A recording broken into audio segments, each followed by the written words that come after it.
Welcome back to another astonishing story from Olympics history.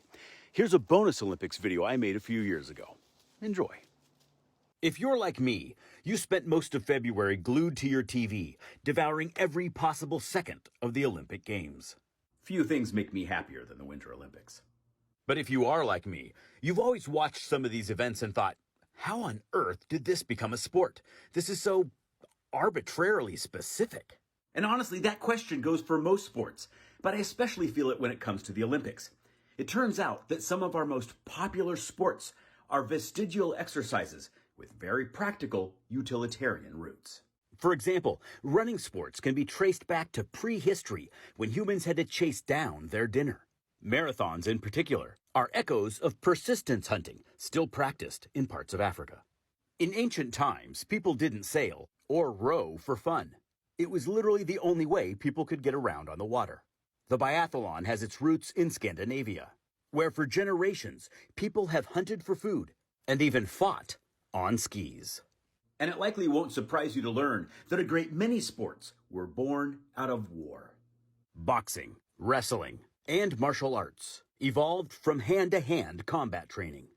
Fencing comes from sword fighting. Archery from, well, archery. Both the javelin and the shot put were born out of hurling spears and other heavy objects on the battlefield. Equestrian sports have their roots in horsemanship. Mounted soldiers have ridden into battle atop horses since we first domesticated the animals. Even motorsport, which is not part of the Olympic catalog, is a modern incarnation of chariot racing, itself a military exercise. The Romans and Greeks used gymnastics to train their warriors in physical coordination, strength, and dexterity. The modern pentathlon involves 5 separate disciplines: running, horseback riding, swimming, fencing, and shooting, evoking a time when the very best soldiers were those who could master any situation thrown their way. But not all sports are quite so obvious. In pole vaulting, a runner uses a long, flexible pole to lift themselves over a high bar. Like, that's so weird. I mean, even if it is an amazing display of athleticism, and it is, it's still so damn random. Or is it?